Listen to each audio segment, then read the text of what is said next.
السلام عليكم ورحمة الله وبركاته. الحمد لله الذي أودع الإنسان من تراب قلبة ثم فيه خلع الحياة وديعا. أما بعد فأعوذ بالله من الشيطان الرجيم. بسم الله الرحمن الرحيم. هو الذي بعث في الأميين رسولا منهم يتلو عليهم آياته ويزكيهم ويعلمهم الكتاب والحكمة. وقال النبي صلى الله عليه وسلم: اعطوا الأجير أجره قبل أن يجف عرضه، أو كما قال عليه الصلاة والسلام.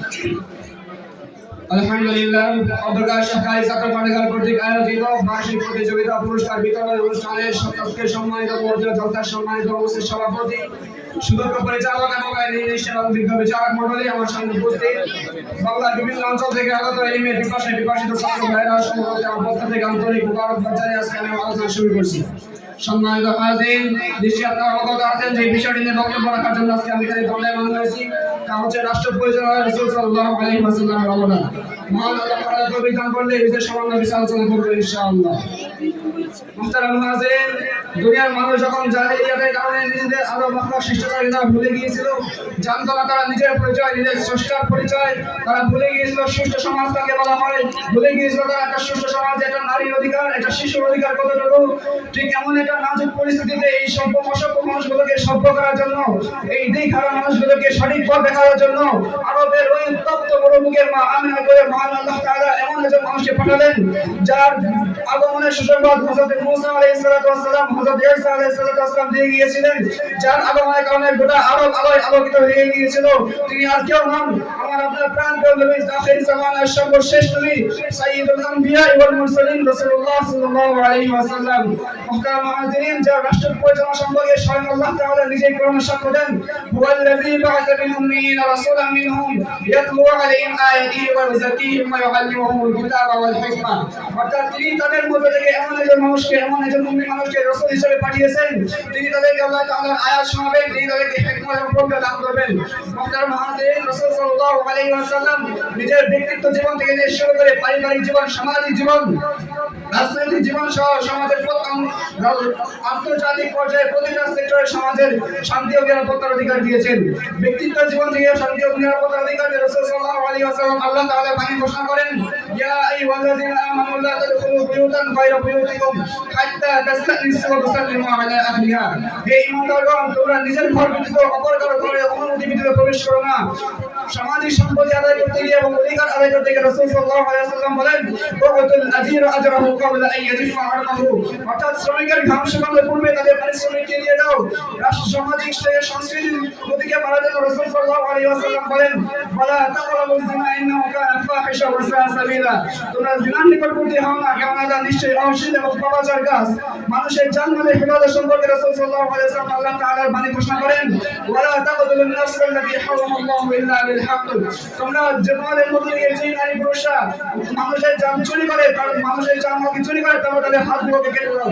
মুহতারাম হাজিরিন, রাসূল সাল্লাল্লাহু আলাইহি ওয়াসাল্লাম এই সকল বিধিবিধানকে মানুষের মৌলিক প্রয়োজন অর্থাৎ খাদ্য, বস্ত্র, চিকিৎসা সহ প্রত্যেকটা ক্ষেত্রে মানুষের শান্তি ও নিরাপত্তার অধিকার দিয়ে রেখেছেন। মুহতারাম হাজিরিন, ইতিহাসের এই শ্রেষ্ঠ নায়ক শুধু রাজনৈতিক ক্ষেত্রে শুধু নতুন নতুন নিয়ম বানাননি, বরং তা যথাযথভাবে বাস্তবায়ন করেছেন। ফলে সমাজ থেকে সুদ, ঘুষ, জিনা, ব্যভিচার, পাপাচার সব দূরীভূত হয়ে গিয়েছে। এমনইভাবে রাসূল সাল্লাল্লাহু আলাইহি ওয়াসাল্লাম রাষ্ট্র পরিচালনাকে দেখে ইসলামের একজন সফল নির্মাতা।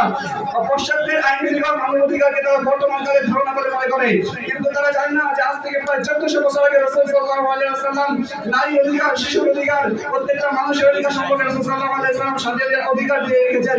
মুহতারাম হাজিরিন, আজকে রাসূল সাল্লাল্লাহু আলাইহি ওয়াসাল্লাম এত নিরাপত্তা, এত শান্তি দেওয়া সত্ত্বেও আজকে দেখা যায় যে নারীরা রাস্তায় বের হয়ে তাদের স্বাধীনতা বিষয়ে আন্দোলন করে।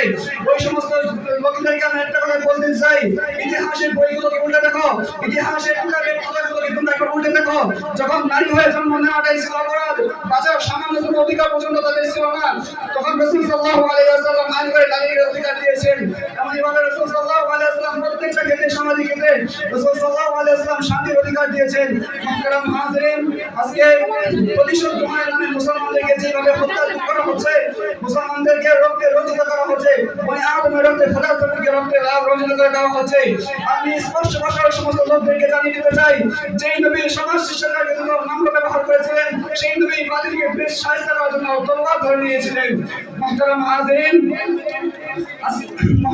আজকে নেতৃত্বদের থেকে আমি একটা কথা বলতে চাই, তোমরা কতদিন এই বনি আদমের রক্ত দিয়ে খেলা করবে, আর কতদিন তোমরা এই বনি আদমের রক্ত দিয়ে খোদার জমিনকে রঞ্জিত করবে? অতি শীঘ্রই যদি তোমরা এই খোদার রক্তের খেলা বন্ধ না করো, যদি তোমরা তোমাদের অস্ত্রের খেলা বন্ধ না করো, আল্লাহর কসম করে বলতে পারি, উম্মতি মুহাম্মদ যখন একবার আল্লাহু আকবার যুদ্ধের ময়দানে ডাক দিবে, তখন পালানোর জন্য তোমরা কোনো রাস্তা পাবে না ইনশাআল্লাহ। পরিশেষে একটা কথা বলতে চাই, আজকে আমাদের সমাজে অন্যায় অবিচার পাপাচারগুলো বেড়ে গিয়েছে, তার একটাই কারণ আজকে আমাদের সমাজ, আজকে আমাদের রাষ্ট্র পরিচালনা রাসূল সাল্লাল্লাহু আলাইহি ওয়াসাল্লামের তরিকা অনুযায়ী হচ্ছে না। যদি আমরা আমাদের সমাজে শান্তি নিরাপত্তা আবার ফিরে আনতে চাই, তাহলে আমাদেরকে সেই আগে রাসূল সাল্লাল্লাহু আলাইহি ওয়াসাল্লামের জামানার রাসূল সাল্লাল্লাহু আলাইহি ওয়াসাল্লাম যে তরিকায় রাষ্ট্র পরিচালনা করে গিয়েছেন, সেই তরিকা আমাদেরকে রাষ্ট্র পরিচালনা করতে হবে। মহান আল্লাহ তাআলা আমাদের সবাইকে সংক্ষিপ্ত কথা বলার তৌফিক দান করুন। আমিন। আসসালামু আলাইকুম ওয়া রাহমাতুল্লাহি ওয়া বারাকাতুহু।